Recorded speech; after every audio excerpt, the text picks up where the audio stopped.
The problem with the human being is, he is given an intellect which is capable of many things which no other creature is capable of, and because necessary attention has not been paid, necessary time has not been spent as to how to use such a powerful instrument as human intellect.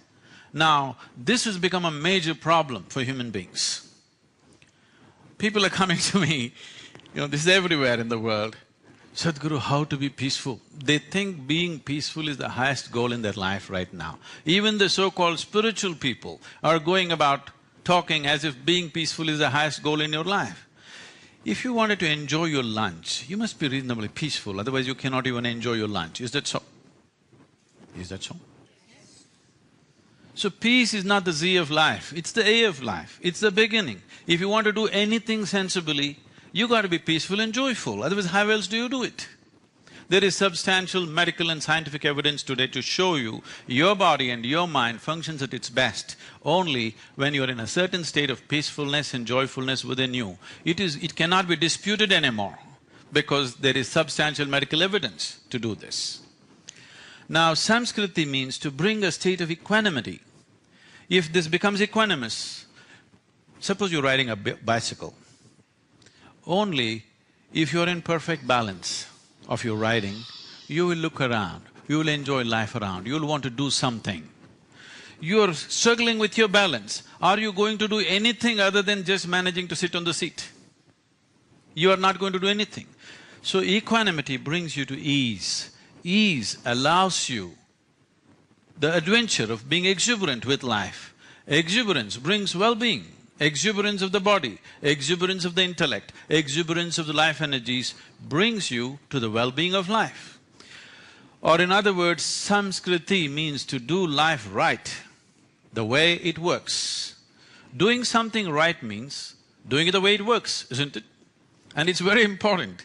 Whatever we do it the way it works. I'm getting very serious. On a certain day, a man fell into the septic tank. I want all of you to visualize yourself in a septic tank. He desperately tried to come out, he could not. Then he started screaming, "Fire, fire!" His neighbors heard this fire call and they called the firemen. They came rushing, looking all over the place for fire. No fire, no smoke. Then they found this man, they pulled him out and asked, "Why were you screaming fire? Where is the fire?" He said, "If I said shit, shit, would you come?" Unless you do the right things will not happen to you. That is true with the world around you, that is true with what's within you. So Samskriti focused essentially on developing a human being to his fullest capability. Today we're running schools like this, where it's not oriented towards anything, not loading a child with information, just develop the body and develop the mind to the highest possible skill, to the highest possible capability, and anything it can do. A human being, the immensity of being human has been completely missed because no attention has been paid to this. We are always busy, how to fix the world, how to fix the world, how to fix the world. The world need not be fixed. If we generate the right kind of human beings, the world will be a wonderful place to live in. We are the only problem right now, isn't it? Is any other creature a problem on this planet? This is the only one because this came with a higher capability than others. It is like you are given a technology which is…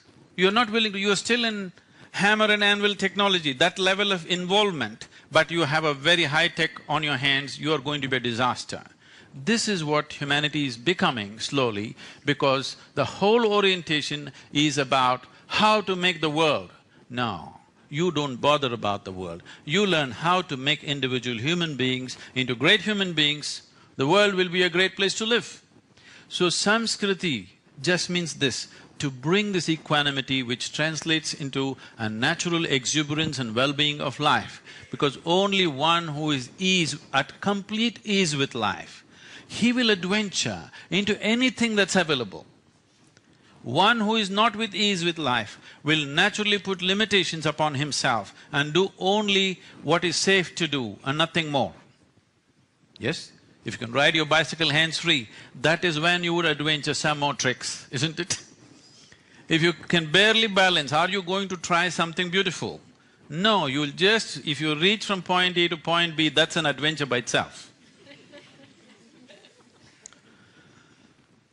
Now this process of what we are referring to as samskriti is about understanding the human mechanism, because upon this planet, of all the gadgets that we have seen, from the simple phones to computers to whatever we have seen, this is the most sophisticated gadget. Is that so?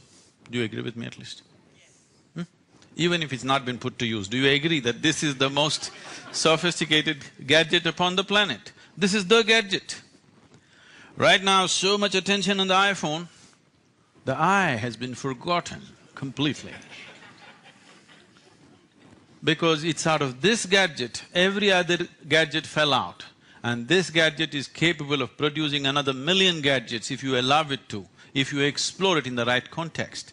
Our educational systems, our social structure, general orientation of life upon the planet today that we are culturing it, does not support inward looking. Inward looking does not mean contemplation. Your body and mind is not considered inward, because both these things you gathered from outside. The body that you have right now is just the food that you've eaten, isn't it? It's a piece of the planet that you gathered. What you call as my mind is just a heap of impressions that you gathered. This is very accidental and social, nothing existential about it. Right now, if you look at your own lives, you are largely a psychological case, not an existential case. Yes or no? What you think and feel has become far more important than what is real, isn't it so? Yes? Today morning, sun came up on time. You know this? The planet is spinning perfectly well today.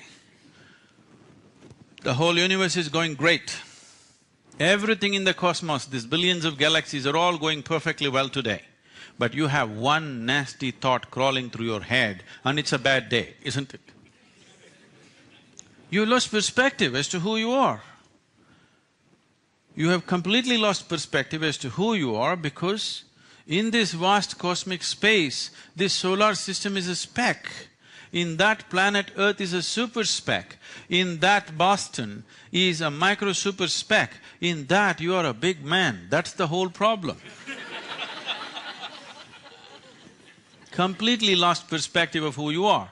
If you want to be an engineer, as many of you are trying to be, if you want to be a manager, as many others are, if you want to be an entrepreneur, the most important thing is you are able to see things just the way they are, isn't it? Yes? That you are able to see things just the way they are. You become a leader in the world not because you go and climb and sit on a tall post. You will become a joke. If you sit on a tall post and you don't see anything better than others, you will become a joke, isn't it so? Yes or no? The idea of sitting on a perch is that you can see better than others. You're able to see something that nobody else is able to see right now. That makes you a natural leader. You don't have to climb a post. If you climb a post, you better see something better than others, otherwise you will be a bloody joke in the world, as many people become, isn't it? Now, samskriti means just this, allowing this system to raise to its highest possible peak. Because that's the only thing a human being can ultimately do, that this can rise. So is it just about training your body? Is it just about training your mind? No. This is a beautiful incident which happened. When Adi Yogi, we approximate this time somewhere between 12 to 15,000 years ago, in the upper regions of Himalayas, on the banks of Kanti Sarovar, when he was conducting the first yoga program with only 7 students, who are today celebrated as the Saptarishis or the celestial sages in the country, they asked a question. He taught them many ways of doing things. He said, these are the different ways you can achieve your ultimate potential. Because ultimate potential in the yogic system is seen as to be able to receive to be able to perceive things just the way they are. If you can perceive the whole existence just the way it is, this is considered the ultimate possibility for a human being, because only what you perceive is reality. Rest is just imagination, isn't it? Yes? If you want to do anything in this world, you must be able to perceive it the way it is. So, it is seen perception or being able to see everything just the way it is considered the ultimate potential of a human being. What you do out of it, what you don't do out of it, is up to you. The times of that history will decide that. Suppose 1,000 years ago, you had an IT idea, okay? Maybe you would just remain with the idea and not done anything about it, isn't it? Because what you do and what you do not do is decided by social and world situations. But your ability to perceive is most important. There is no work on human perception at all in the modern systems of education. We believe they will learn on the way. And that's going to be very distressing and stressful, because today I see successful people are the most stressed out people. This is a very wrong message that you're sending to the young people, because if success is suffering, why the hell pursue it? This happened in a big way in the 60s. You should know in this country that in 60s, the young generation thought, what is the point of being successful, because it's anyway miserable, you can see it on their faces. It's written on the faces of successful people that they are a miserable lot. So smoking pot on the street side is actually a much better thing to do, at least we're happy. This is the message. If successful people show a miserable face, this is the message, isn't it so? This is the message to the youth, this is the message to the world. Because once this message happens in any society, it is a disastrous society. It is once again rising in this society. That message is going again, beginning to happen. Once that message that success is a bad thing goes across to any society, that is surely down the drain society, it's going there. We have to send the message, see, in your life, whatever you may be doing, whether you're running a major business, or teaching here, or learning here, or just hitting a golf ball, it doesn't matter what you do, but you want to succeed, yes or no? Small thing or big thing, you want to be successful, yes or no?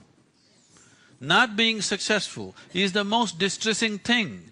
Even if you just roll up your tissue and want to throw it into the bin, it has to go, isn't it? Yes or no? Because success is the sweetest thing that can happen to a human being. If you send the message that success is a bad thing, success is suffering, which the world is sending out right now, you just go and see the most successful people, are they a joyful lot? Their only pleasure is they're better than others, which is sickness. That is not joy, that is not success. I am enjoying what other people do not have is sickness, isn't it so? I enjoy what I have, that's okay. But I enjoy what others do not have is a kind of sickness. Right now, most of the success is just being handled like this, simply because we have not paid attention to the most basic ingredient of life, which is myself. So Adiyogi, when he gave the mechanics of life as to in how many ways you can do it, he said there are 108 ways in which you can do it. With the available time, I will not go into the mechanics of why this 108, but anyway, because in the energy system of this body, we recognize 114 major points where the energies meet and redistribute themselves, the junction points. Out of these 114, 2 are outside the physical system, so they are for a different purpose. The remaining 112, 4 of them there is nothing much you can do. If you take care of the rest, those 4 will blossom by themselves. So in terms of working with your system, he propounded 108 ways in which you can work. Because this is also seen that the human system is a product of the solar system. Solar system is working like a potter's wheel to generate this body.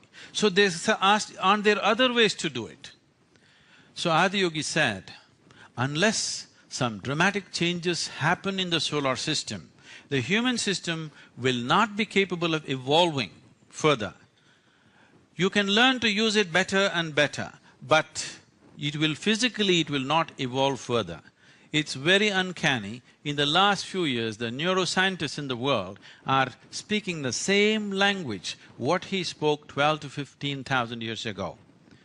Now, one of the main interests, the computer scientists and others, is wanting to move the computers from carbon-based computers to… silicon-based computers to carbon-based computers, because ultimate goal is to build a huge brain which will manage the whole world and the universe or whatever. But this brain, you want this to grow. People are asking, can we grow this brain somehow?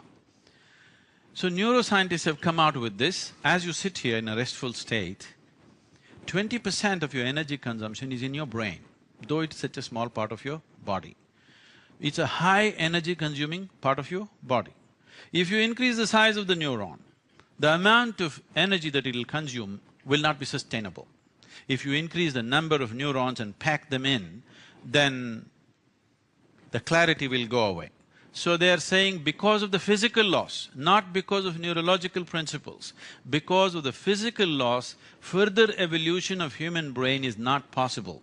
It's uncanny, they're saying exactly the same thing. He said, unless some major changes happen in solar system, physically you cannot evolve further. Today, the University of California did some research on people who are doing the basic practice which is taught as inner engineering, where they found 3 months of practice is leading to approximately 241% higher level of neuronal regeneration than what it is for a normal human being. That means as you grow older, you're getting smarter, not dumb.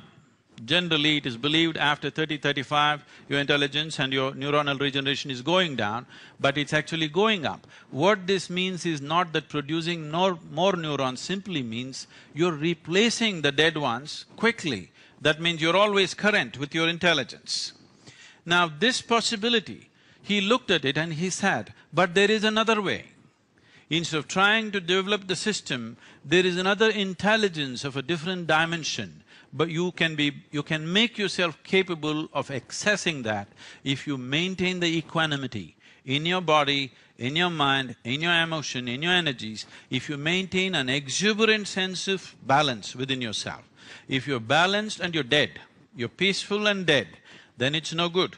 If you're exuberantly alive and you're balanced, you can access another dimension of intelligence. What did you have for lunch? I saw. Okay, don't tell me, it's okay, I saw. So you eat a piece of bread. If you eat this piece of bread, within a few hours, there is an intelligence and a competence here which transforms this bread into human body, isn't it? Yes? When I say human body or human being, I'm not talking about you, me in this context. As we said earlier, this is the most sophisticated machine on the planet right now. And with what raw material do you manufacture? With roti, dal, bread, apple, carrot, whatever you put in, there is an intelligence here which is capable of transforming that into the highest level of technology. He said, if you access this intelligence, rather than trying to just develop this one, if you keep this equanimous, you can access this intelligence which is this level of competence, then you will live your life magically, not miserably ever. Now, without paying enough attention to this, we are paying too much attention to the planet. Our attention is killing the planet, I want you to know. Maybe we are all psyched up about our technology, our engineering, all this. If we go business as usual, I'm not trying to turn the clock back for all of you who are thinking of 242 billion and 500 billion, whatever. It could be done in so many other ways. If you just go on as we go, both with industry, business, population, we are expecting, the United Nations is projecting by 2050 we will be 9.6 billion people. 9.6 billion people, heavily empowered with technology. If all of them become active, entrepreneurial, definitely it's a disaster, isn't it? Right now the only safety is 50% of the population is lazy. Yes. See, it's not human intelligence which is saving the planet. It's not human love which is saving the planet. It's not human compassion or sense saving the planet. It's human lethargy which is saving the planet. That is not good. Right now it's the lazy people who are saving the planet. All the industrious people are only consuming the planet at a pace it cannot be replaced, isn't it? In the last 1,000 years, we have become almost superhuman. Not even 1,000, in the last 150 years, we've become almost superhuman. What 1,000 men could do, today 1 man can do. Once you have this kind of power, this kind of capability, we need to handle this more sensibly, isn't it? If an ant crawls on your hand, you don't mind, oof, it'll go away. If you are like an ant, it doesn't matter how you walk, you can walk upon anything or anybody. But if you become an elephant, you better be careful where you put your foot. Right now, we are on the verge. Right now you're going like a rhinoceros, you will become an elephant. And once you become an elephant, wherever you put your foot, there will be destruction unless we're conscious about where we put our feet, isn't it? So Samskriti is not just about this one. If this one is well, it will make sure everything is well. Right now, action is propelled by dissatisfaction. Action is propelled by negative emotions. Action is not propelled by conscious action. Action has to come forth out of pleasantness within you. In the sense, if I happen to meet you when you're feeling very peaceful and joyful, I'm sure you're a wonderful person. Yes? But if I happen to meet you when you're angry, when you're frustrated, when you're depressed with something, you could be nasty, isn't it? Yes or no? See, about 20% of our time, resource and energy is spent in the prisons, both in South India and to some extent in the United States. And people ask me, Sadhguru, why are you spending time with these horrible criminals? They've done all kinds of things. We are waiting here, we barely get to see you. So I don't see any criminals. All I see is every human being is in pursuit of his happiness. The man whom you call as a criminal also is in pursuit of his happiness. It is just that he pursues it far more vigorously than you. That's all the problem is. You're willing to stand in the line, he wants to jump the line, isn't it? What else is wrong with him? He's also pursuing what you pursue, nothing different. He also wants the same money, he also wants the same happiness, he also wants the same joys of life, isn't it? Only thing is, he does it so vigorously, he doesn't care whether he places your foot on your face or on the floor. That's all the difference is, isn't it? So, as a humanity, as a human being, as a human mechanism, this needs far more attention than it is getting right now. If human beings pay enough attention to this human mechanism, if one realizes the immensity of what it means to be human, we would handle every aspect of life in a completely different manner, in a way that it's good for every life, including ours. Because our well-being is not exclusive of what's happening in the world or what's happening to other life around us. Right now, our intellects have largely become exclusive. When I say exclusive, you think you're special. No, you're excluded, that's what exclusive means. It needs to happen in a more inclusive way. Right now, in your mind, maybe you can't stand the person who is sitting next to you. But what they exhale, you're inhaling, no problem, isn't it? Yes? Life has always been inclusive. What the trees exhale, you inhale, what you exhale, they inhale, and all the time transaction is happening. But in your intellect, if you don't like this person, you are resisting, you become exclusive. But life is happening in an inclusive manner. Your intellect, your mind, your emotion has to serve the life, not the other way around. Once your intellect, once your thought process is working against the life that you are, being happy is once in a way. If I ask you a simple question, you will see most people on the planet cannot raise their hand for this. How many of you have experienced one day, just 24-hour segment, absolutely blissfully? Not one moment of fear, anxiety, tension, stress, nothing. Simply blissful, 24-hour segment. Most people cannot say yes to this.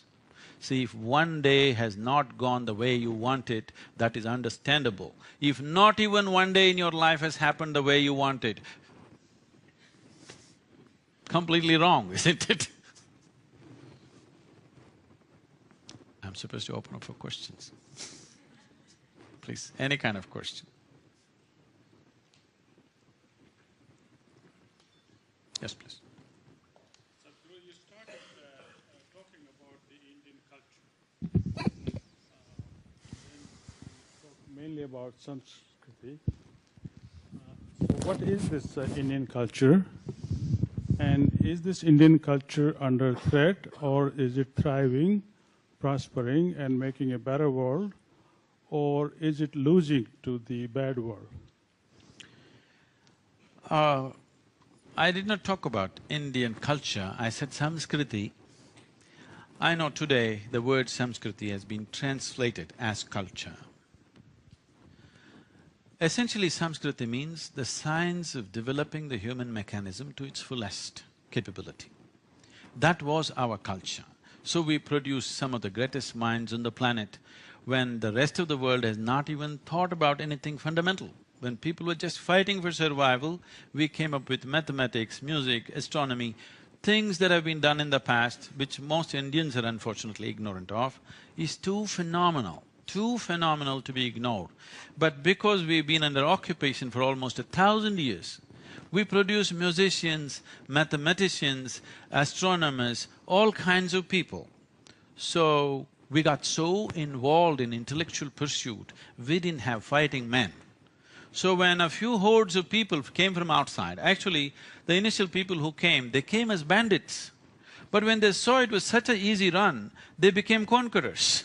They just wanted to rob, rape, loot and run. This is what they did. But then they saw it such an easy run because people are all kinds but not soldiers. Because of that, occupation happened, over 1,000 years of occupation. In spite of that, with swords and guns, serious attempts were made, but still we did not lose it. But today we're kind of losing it to the MTV. I meant money and TV. So, are we going to lose it? No, because what you need to understand is, this is not something that you can gain or lose, but it could become weak. It will wait for its time and again rise somewhere else. But we want it to rise when we are here. That's the most important thing. It may rise after 1,000 years. That's not what we want. We want it to rise when we are here, because Samskriti is not about Indian or non-Indian.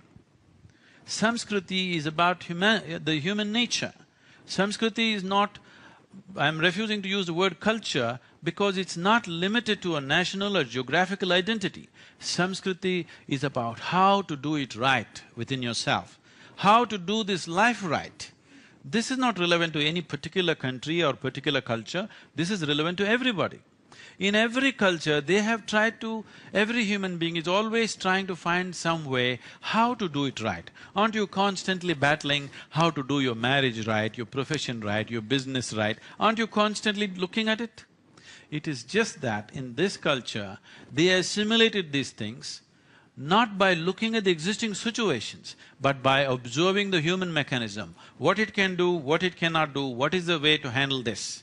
Right now, people are trying to find solutions based on situations.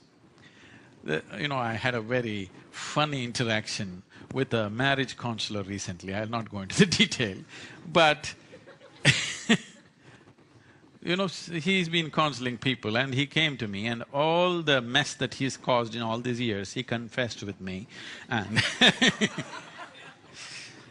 because he looks at these two people and understands their problem reasonably well and arrives with a solution. Okay, next time anybody comes, this is what I'll do.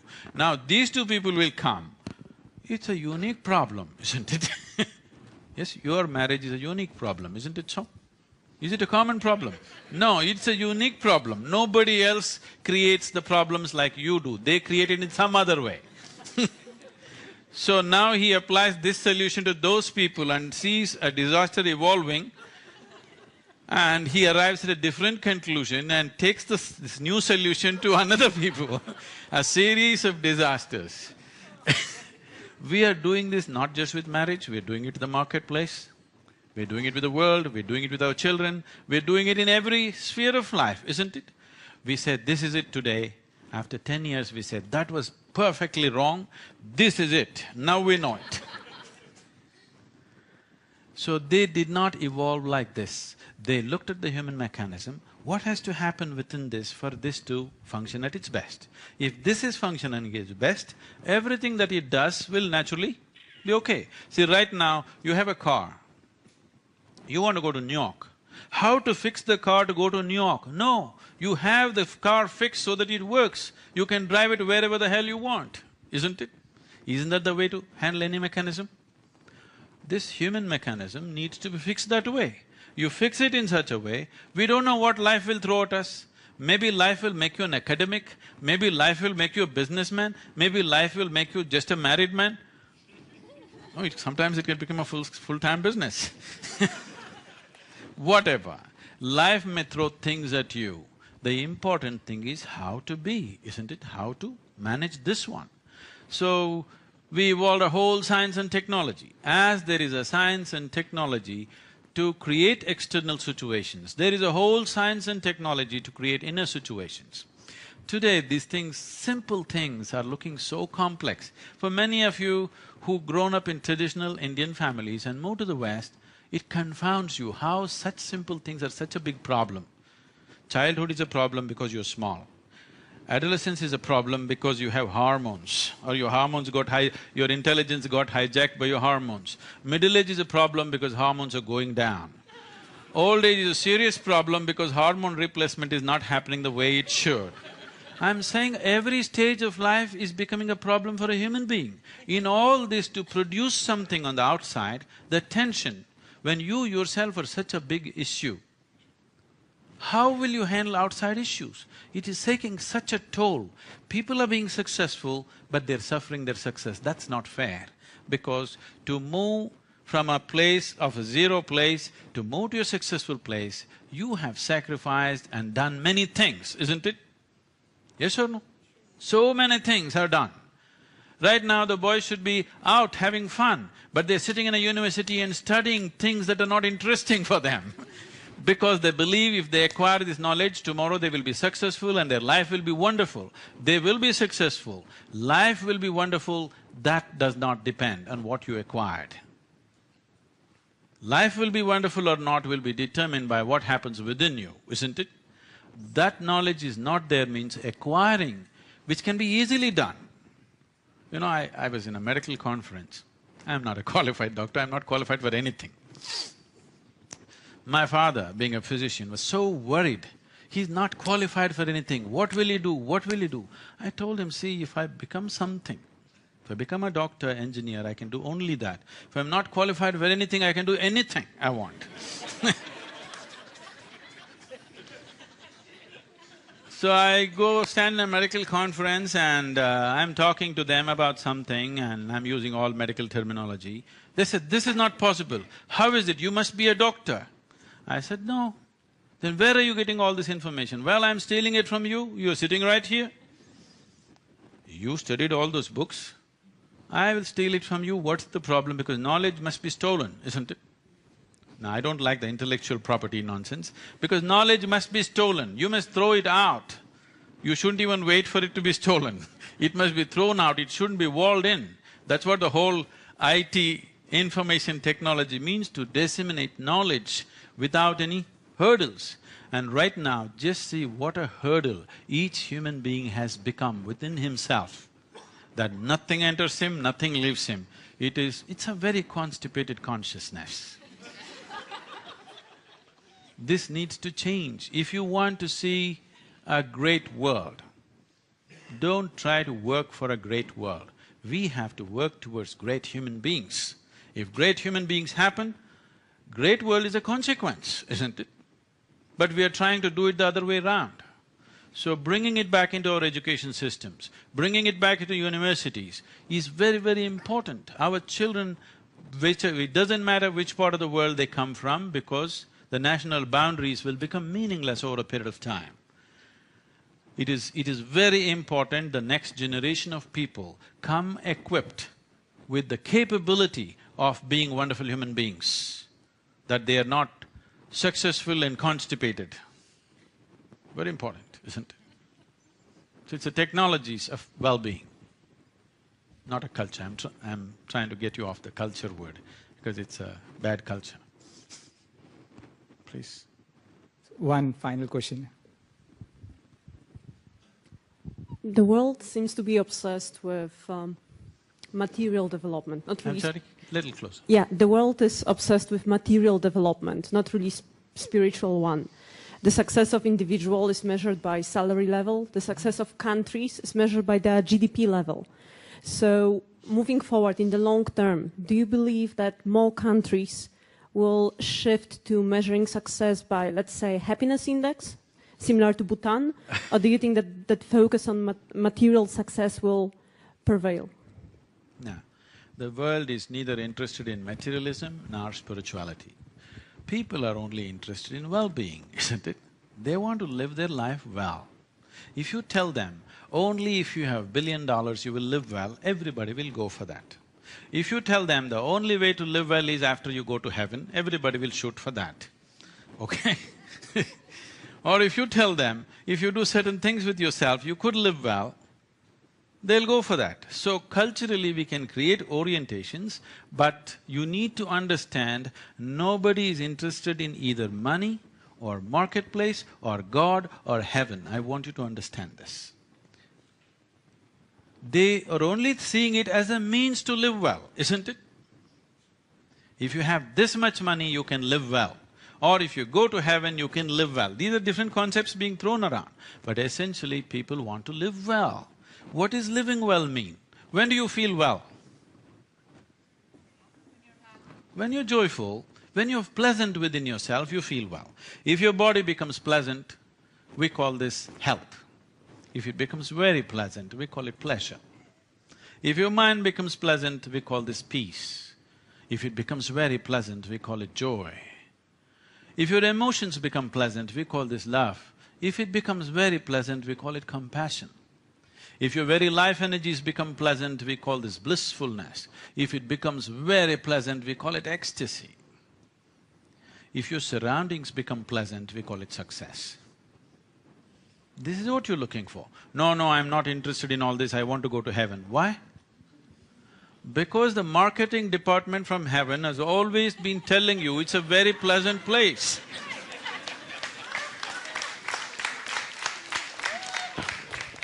From the day you were born, if we told you, God lives in heaven but it's a horrendous place, do you want to go there? No, we'll pray from here only, isn't it?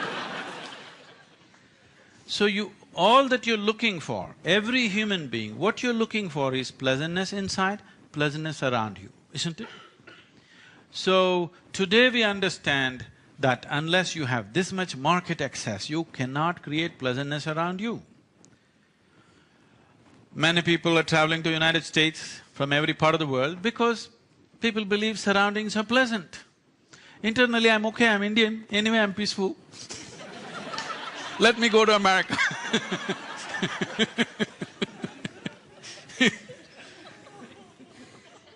People are traveling and coming here not because they have fallen in love with USA, because they believe their surroundings will be pleasant, isn't it? Yes or no? Pleasant means what? With least number of hassles around you. Yes or no? So, people are not looking for materialism or spirituality. They want pleasantness inside, pleasantness outside. Pleasantness inside is 100% doable within yourself. Pleasantness outside needs the cooperation of the people, the situations, the times. Yes? What time are you here? You are very peaceful and wonderful, but there's a war going on in front of you. Outside making it pleasant is out of question, but internally you can be pleasant. So one challenge about this is external situations. When we talk about economics, as people have been discussing economics, they've not been talking technology, they've been mainly talking economics. They're talking about economics because it is a way of creating external pleasantness. And you know all the challenges that they've been discussing, because to create external pleasantness, there is a whole lot of cooperation that has to happen from the rest of the world.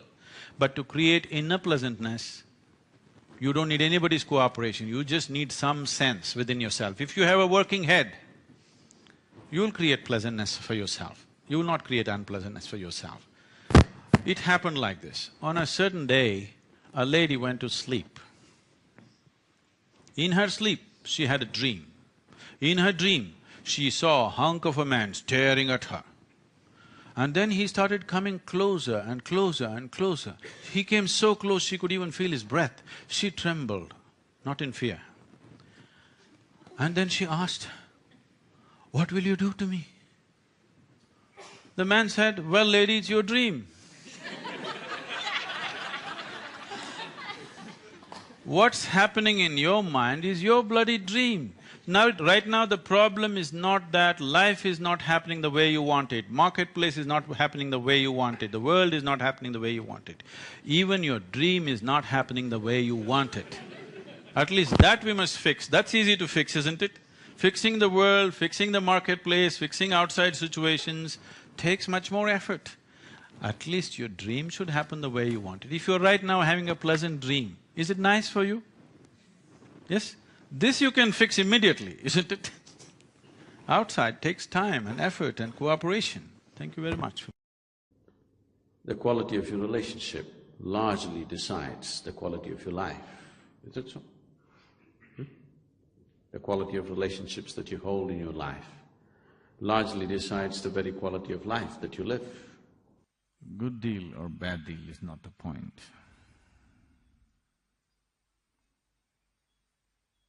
The point is this life serving the purpose? It's human memory which is the source of all bondage. What you call as karma is just memory on different levels of life. Don't believe anything that is not yet your experience, it doesn't matter who says it. This does not mean disbelief. No, you don't know, that's all. Somebody tells you a story,